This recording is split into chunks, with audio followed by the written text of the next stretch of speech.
네. 그 재물하고는 사실 번제단이 관계가 있잖아요. 그 네. 안뜰 안에 아까 번제단이 있다고 하셨는데 네. 번제단은 어떤 모양으로 되어 있었나요, 김혜림 전도사님? 번제단은 먼저 번제단이 이제 글로만 설명이 되어 있어서 조금 어려우실 것 같긴 한데요. 번제단은 크게 3층으로 되어 있습니다. 그래서 1층, 2층, 3층으로 보시면 되는데요. 이 번제단이 보면 모양이 다 정사각형 네모 반듯하다고 해요. 그래서 번제단이 네모 반듯하고 그리고 그 높이를 봐서 이 번제단이 거룩함과 그리고 안정과 속죄? 여러 가지 의미들을 이 네모 반듯과 높이를 통해서 볼 수 있다고 합니다. 그래서 번제단이 높이가 어느 정도냐면요. 일단은 가로 세로가 정사각형이기 때문에 가로 세로가 거의 6.8m 정도 되고요. 그리고 높이가 거의 6m 정도 되는 높이입니다. 몇 층 정도 되는지는 모르겠어요. 저도 이게 실감이 거의 잘 안 한 나가지고. 3층 내지 2층 높이가 되네요. 네. 3층. 그래서 정말 그 3층까지 제단 희생 제물을 올리러 가려면 계단을 타서 올라가야 된다고 알고 계시면 됩니다. 그래서 제단 제물을 들고 계단을 올라가서 제물을 거기다 놔두고 그 3층 모서리에는 각 끝에 3층 모서리에 뿔이 있는데 거기다 피를 바르고 이렇게 제사를 드렸다고 해요. 그래서 이 번제단이 사실 성전의 설명 바로 뒤에 나와 있어서 어떻게 보면은 그냥 성전의 구조에 대해서 흘러가는 것처럼 보일 수 있지만 성전의 회복의 가장 큰 궁극적 목적은 어떻게 보면은 하나님께 온전한 제사를 드리고 우리가 거룩해지는 데 그런 큰 목적이 있다고 보게 되면은 이 성전 이후에 설명이 되어지는 번제단의 이 이야기의 흐름도 굉장히 큰 의미가 있다고 생각합니다.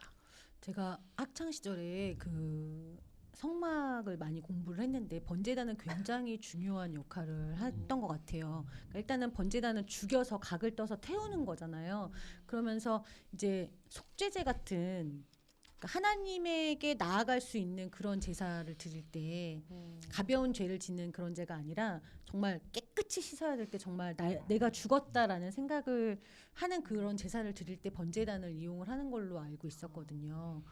그래서 뭐 속죄제나 그러니까 뭐 여러 가지 제가 있잖아요. 화목제도 있고 이런 가벼운 화평하게 하는 뭐 속건제도 있고 하는데 이 번제단이라는 것 자체가 양이나 소를 죽여서 각을 떠서 불을 태워서 드리는 거라서 정말 하나님에게 나가기 위해서 내가 죽어야 되잖아요. 사실 예수님이 없으셨다면 피 흘림이 없이는 죄사함이 없으니까 그 죄사함의 의미가 이 번제단에서 이루어지는 거기 때문에 일반 성막보다 더 높이 그 형상을 만드셨던 것 같아요.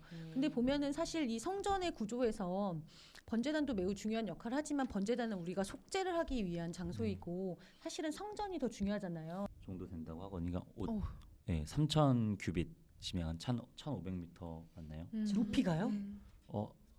네, 그 넓이가 네, 넓이가 넓이가 가로 세로가 한 1,500m 정도 이제 된다라고 얘기를 하는데요. 네. 그렇습니다. 사이즈를 얘기하려고 생각을 안 하고 있다가 제가 그 그래가지고- 질문해서 죄송합니다. 네. 이제 그 보시면 40장부터 이제 43장, 42장까지 이제 그 성전의 이제 구조에 대해서 이제 말씀을 하시고 이제 43장에 이제 하나님의 영광이 임하셨다라는 내용이 오늘 우리 함께 들은 말씀인데요. 그리고 나서 이제 가장 먼저 이제 말씀하시는 게 이제 번제단에 대한 크기와 그 번제단을 봉헌할 것을 말씀드리거든요. 그러니까 그만큼 성전에 있어서 가장 중요한 기능은 제단인 것 같아요. 그래서 그 제단에서 어떤 실제적인 우리의 예배가 드려지기 전에 먼저 그 제단 자체가 거룩해져야 되는, 먼저 그 제단 자체가 하나님께 봉헌돼야 된다라는 것을 이제 말씀하고 계시는데, 그래서 7일 동안 계속 속죄제가 매일 드려져요. 그 번제단을 만들고 7일 동안 계속해서 속죄제가 드려지고요. 그리고 이제 8일째가 되었을 때 비로소 이제 너희가 번제와 감사제를 드릴 수 있다라고 이제 26절과 27절에 그렇게 말씀하시거든요. 그리하면 내가 너희를 즐겁게 받으리라. 여기서 받으리라는 대상은 재물이 아니라 너희인 거죠. 그러니까 재물을 드리는 사람을 하나님은 받으신다라고 얘기를 하고 있어요. 그러면서 이제 44장에는 어떤 내용이냐면 이제 하나님이 이제 문을 닫고 나는 이제 거기에 있을 거다라고 말씀을 하시면서 그 아까 동문을 말씀하셨죠. 이 문은 이제 왕만이 여기로만 들어가고 나갈 수 있고 여기서 왕과 하나님의 교제가 이제 이루어진다라고 이제 3절에 나와 있거든요. 그리고 나서 이제 4절부터 8절까지는 이스라엘 족속에 대해서, 그러니까 1절부터 3절은 왕에 대해서 잠깐 말씀하셨고 4절부터 8절 이제 이스라엘 족속에 대해서 말씀하시는데 여기서 주목해야 되는 6절에 보면 너는 반역하는 자. 그러니까 여전히 지금 이스라엘 백성은 하나님께 반역하는 자예요. 그럼에도 불구하고 하나님은 성전의 회복을 약속하시면서 이야기를 하시거든요. 그래서 그 전에는 이스라엘 백성과 제사장, 레위인들의 출입이 제한됐는데 이제는 그 출입이 허용은 되지만 이전에 행했던 우상 숭배로 인하여서 좀 제한을 받아요. 그래서 4절부터 8절에 보면 결국에는 8절에 너희가 내 성물의 직분을 지키지 아니하고 내 성소에 사람을 두어 너희 직분을 대신 지키게 하였느니라. 그러니까 이방인들을 데리고 와서 그 성물을 거룩하게 지켜야지 되는 게 레위기 이제 22장 2절에 나와 있는데 이제 이들이 이방인을 데려와서 그 하나님의 성물과 그 성소를 더럽힌 거죠. 그것으로 인해서 이제 약간 좀 제한을 받고요. 그 다음에 9절부터 14절은 이제 레위인들, 사독 계열 제사장들을 제외한 레위인들에 대해서 뭐라고 말씀하시냐면 10절에 이스라엘 족속이 그를 행하여 나를 떠날 때에 레위 사람도 그릇 행하여 우상을 따라 나를 멀리 떠났으니 그 죄악을 담당하리라. 그래서 기존 레위인이 제사장의 직분을 감당을 못하고 어떤 역할로 제한되냐면 11절에 성전 문지기 그리고 성전에서 수종드는 역할로만 제한이 돼요. 예. 그리고 나서 이제 15절부터는 이제 그 레위인 중에 사독 계열 제사장들에 대해 말씀을 하시는데 이들은 제사장의 직분을 지킨 거죠. 모두가 떠났을 때 제사장의 직분을 지켜서 15절에 보면 사독의 자손 레위 사람 제사장들은 내 성소의 직분을 지켰은즉 그들은 내게 가까이 나와 수종을 들되 내 앞에 서서 기름과 피를 내게 드릴지니라. 그러니까 그 제물을 하나님께 드린다는 건 가까이 나아갈 수 있다는 건데 이 특권이 사독 계열 제사장들에게만이 이제 허용이 되는 거고요. 그리고 이제 45장 이제 1절부터 8절은 이제 이스라엘이 회복한 그 이스라엘 땅 중에 거룩한 구역을 정하라라고 말씀하세요. 그래서 그 땅을 야훼께 예물로 드릴지니 이제 45장 1절에 그렇게 나오면서 그 길이가 25,000척이요 너비는 10,000척이라. 그래서 이 가로의 길이가 이제 25,000척이면 이 세로의 길이가 이제 10,000척이거든요. 이제 그것을 누구에게 먼저 허락하시냐면 4절에 성소에서 수종드는 제사장들 하나님께 가까이 나아가는 자들, 그러니까 지금 누구냐면 사독 계열 제사장들에게 먼저 허락이 되는 거죠. 그리고 나서 맞나요? 네. 그리고 나서 또 보면 이제 이스라엘 족속에게 또 그 땅을 조금 이제 그 성읍을 이제 허락을 하시거든요. 또 성읍을 허락하시고 그 다음에 마지막에 8절에 왕을 위해 남겨진 땅들에 대해서 이제 말씀을 하시는 거예요. 그래서 제가 요 평면도를 지금 올라가고 있을 거니까 참고를 좀 하시면 이해하기 쉬울 거고요. 네.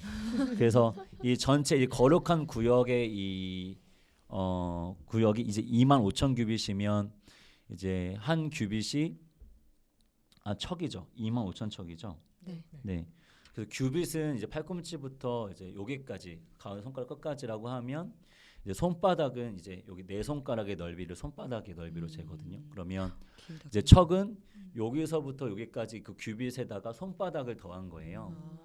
요게 이제 25,000규빗이면 약 50cm로 계산했을 때 얼마죠?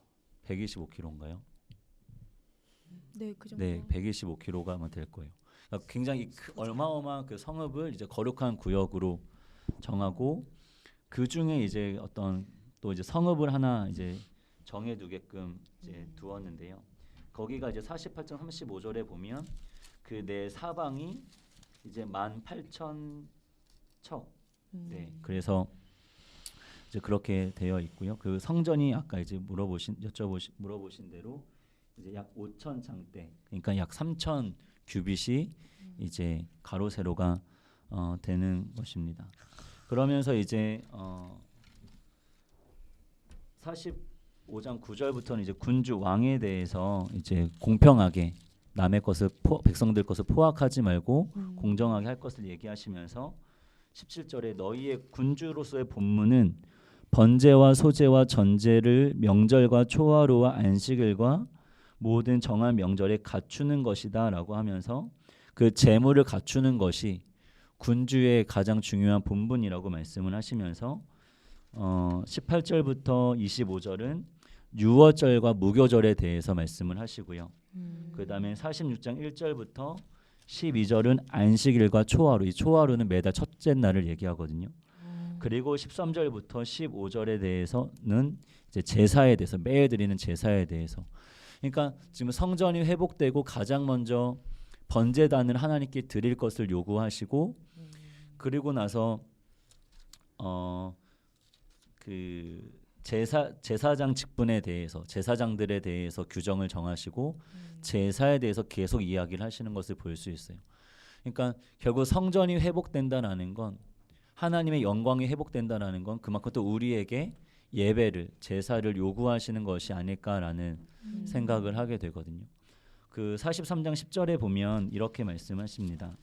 인자야 너는 이 성전을 이스라엘 족속에게 보여서 그들이 자기의 죄악을 부끄러워하고 그 형상을 측량하게 하라.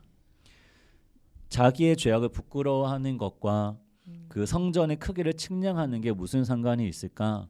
그 저희가 이 녹화 열띤 토론을 했는데요. 1시간 반가량 토론을 이제 했는데 하나님이 장대로도 말씀하실 수 있었을 텐데 왜 척일까? 척은 이 여기서부터 여기까지의 길이와 이걸로 측량을 하라고 하시는 말씀일 텐데, 그럼 25,000번을 이렇게 한다라고 하면 정말 그 하나님이 거하시는 그 성전의 크기와 함께 내 거룩한 몸을 드리게 되는, 그러면서 정말 우리의 죄악을 깨닫는 게 아닐까라는 생각을 해보게 되었는데, 더군다나 이제 하나님이 이스라엘 백과 언약을 맺으시고 제일 먼저 요구하셨던 게 성막을 만들라고 하시는 거였거든요. 근데 그때 이제 이스라엘 백성들이 예물을 가져오는데 예물을 다 받는 게 아니라 조건이 있습니다.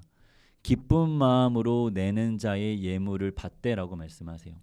그러니까 이미 그 성막을 짓기 위해, 하나님이 거하시는 성막을 짓기 위해 기쁜 마음으로 가져오는 그 백성의 마음이 이미 성전이 된 거죠.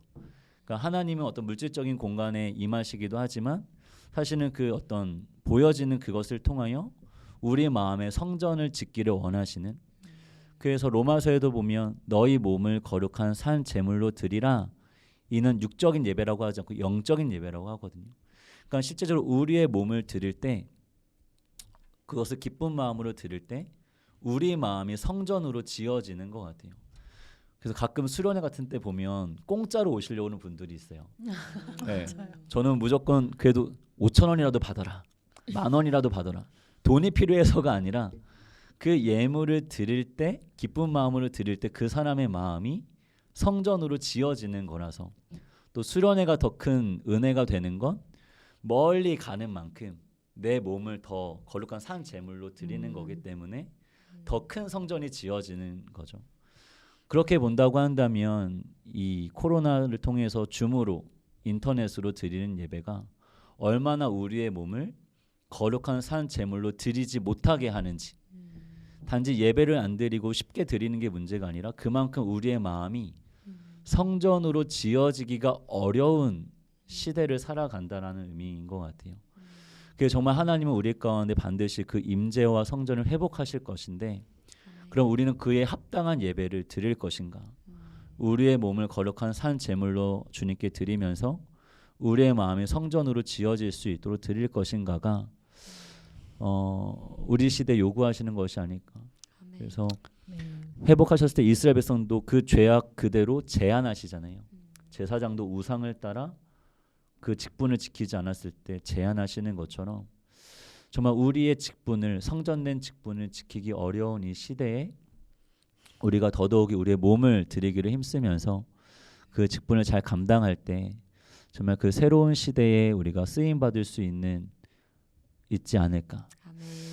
그러기에 우리에게 100일 기도회를 작정하게 하신 거예요. 아멘. 아니, 안 그래도 네. 저도 그 100일 기도 얘기를 하려고 네. 했었는데 네. 그 100일 기도 첫날 목사님 말씀 중에 그 말씀 하셨어요. 기도의 본을 보여야 한다. 사실 그거에 되게 한 대를 딱 때려 맞은 것 같은 느낌을 받았거든요. 그러니까 저는 사실 자식이 없으니까 기도를 가르칠 사람이 없는데 기도를 가르쳐야 된다라는 말씀을 강조하시는 걸 보면서 저는 사실 제가 기도하는 건 어머니한테 많이 배웠거든요. 어머니가 항상 새벽 기도 다니셨고 뭐 무슨 일이 있을 때마다 작정 기도하셨고 뭐 구역 식구들이 안 좋은 일이 있을 때마다 같이 합심해서 기도하시는 모습들을 항상 보고 자랐기 때문에 저 혼자 스스로는 작정 기도하거나 그런 게 쉽지만 한 대가 지나니까 사실 그 기도의 그 역사, 기도의 그런 증거들이 조금 희미해지는 게 느껴지더라고요. 다행히 제가 자식이 없어서 엄마만큼 기도를 안 하고 사는 게 뭐 그렇게 큰 영향이 없겠다 싶었는데 기도를 가르쳐야 된다라는 말씀이 오늘도 제가 지금 이변호 목사님 말씀하실 때 그 44장 10절에 이스라엘 족속이 그릇 행하여 나를 떠날 때 레위 사람도 그릇 행하여서 그 우상을 따라 나를 멀리 떠났다라는 말씀을 들으면서 되게 찔렸어요. 아, 하나님이 이렇게 어찌 보면 난해하게 40장부터 46장까지 구구절절히 성전의 구조부터 성전의 쓰임까지 다 자세하게 말씀하셨던 게 사실은 우리 최근에 또 논란이 있었던 게 성령을 소멸치 말며에 대한 거였잖아요. 성령을 소멸치 말기 위한 하나님의 그런 계획이셨구나. 그리고 저희가 오늘 아까 1시간 반 동안 토론했던 중심 성전을 보여주면 왜 죄악을 부끄러워할까. 네. 그러니까 사실은 하나님한테 예배드리는 게 어떤 건지를 모르기 때문에 죄도 알지 못하는 상황이 되지 않았나라는 생각이 들어요. 하나님을 온전히 예배하는 것을 가르치고 하나님 가까이 하게 되면 그 은혜에 우리가 죄인임을 깨닫게 되잖아요. 정말 성전을 회복하고 성전에서 이제 앞으로 임재 회복이 나올 텐데 하나님의 임재를 다시 회복하는 게 우리한테 지금 이 시대에 너무 절실하다는 생각이 듭니다. 네, 오늘도 정말 저희가 길고 난해한 이야기를 저희도 풀어가기가 힘들었지만 굉장히 은혜 가운데 마칠 수 있었는데요. 여러분들도 한 주간 이 말씀 40장에서 46장까지 묵상하시고 다음 주 말씀 들으시면 더 도움이 되실 것 같습니다. 네. 이제 마칠까요? 네. 하나, 둘, 셋. 샬롬.